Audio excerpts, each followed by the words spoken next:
Hey everybody, welcome to the first episode of Wild Foraging with Gus. Today we are down at Cramond and we are going to be going to collect some wild garlic and some few-flowered leek to make wild garlic and few-flowered leek pesto. Are you ready? Let's go!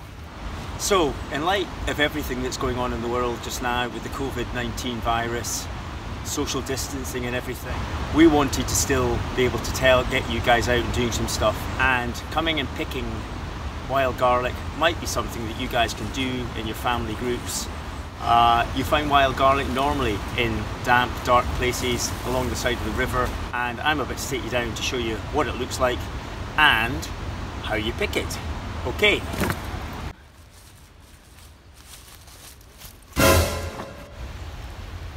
So here we are in a forest, if I can use that term, of wild garlic. And I think one of the best ways probably for you to know is this wild garlic is the picking and the smelling test. I'm going to pick one of these leaves. I'm going to rub it in my hands. And I'm going to smell my hand. Yep, that smells very, very oniony, a little bit garlicky. And it's a really, really simple thing. All I'm going to be doing is I'm going to be going down and I'm just going to be nipping off the leaves. I have obviously made sure that I am not right at the edge of a path where dogs or other wild animals might pee, and of course. So these are the unopened flower heads. Eventually when these grow beautiful white flowers, these are lovely and edible as well. And watch the space that we will be using these when we are making our wild soup either next week or the week after. I'm going to be picking a few of the few-flowered leek stems as well. Again, the best way to tell whether this is few-flowered leek or not is doing the rubbing in your hand test. You can see actually why they're called leek there, because that does look pretty leaky. So for our pesto that we're making I've just got a little handful. And the beauty of this is, what do you need to collect this? You need your hands, you need your eyes. You do not need an oven. You do not need shoes. You do not need a hat unless it's cold. Shall we go? Let's go.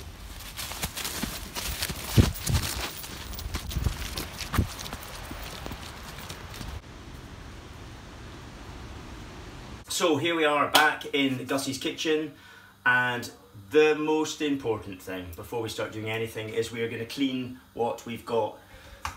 It's in a colander, cold water, and we're just going to give this a really, really nice wash through. Gotta be clean, you want it nice and clean. I'm going to switch the tap off there. Whilst we wait for that to just kind of drip dry, I'm going to go over to another part of the kitchen and we are going to see the other ingredients that we need to make our pesto. So, other ingredients apart from our wild garlic and few-flowered leaf, it's taking over the place of basil, which is what you would use in a normal pesto.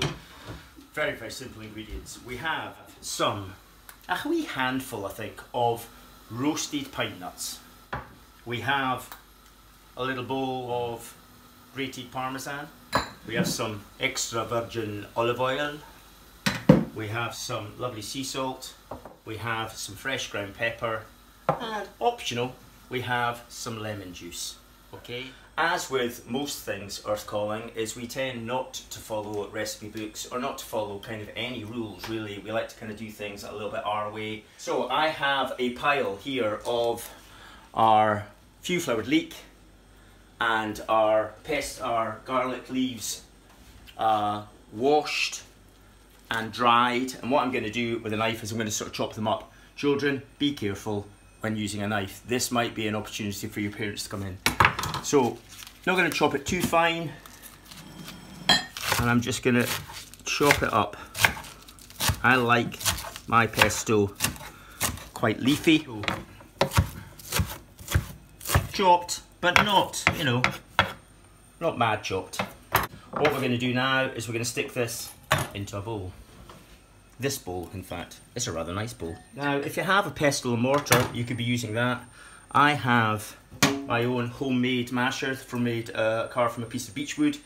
I'm going to use that. We're then going to take some pine nuts and we're going to add our pine nuts to it. And then this is where it gets a little bit fun, is we're going to kind of roughly mash this together. Now you could, if you want, be using a food processor to do this. I guess it depends how fine and smooth you want it. So, pine nuts and leaves kind of mashed up, and again, it's up to you. I like it like this. So next thing we're going to do is we're going to add some of our parmesan, probably about half of it. Okay, so I've got a wooden spoon now, and I'm just going to kind of gently mix in the parmesan to start off with, just kind of coating everything, and then the first of the olive oil. Now we're just going to kind of put a little bit in just now. Okay, we're going to give that a good stir. It's such a good smell. And then I'm going to add the last of the cheese. How much cheese do you need? How long is a piece of string? Do you know what I mean? You'll know yourself. I kind of had, well, you saw a little bowl worth. Give that a little bit of a doofer.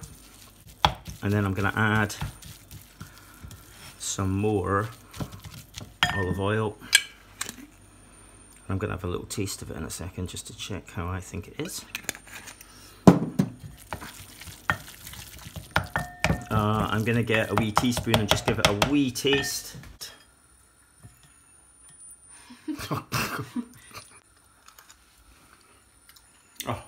Oh, that's so good. I'm going to add a little bit of that.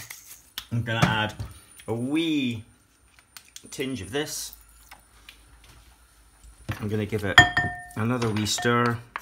And that, as they say down our way, is wild garlic and few flowered leek pesto.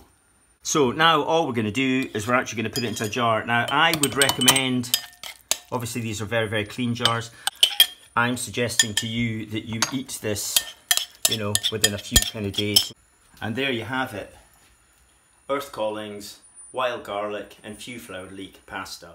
And finally, what we're going to do is we're just going to show you a very, very quick way or a nice way of which you can eat your stuff. I like it actually on freshly made bread. I think it's really, really nice. But here we go. I've got some freshly cooked tagliatelle here.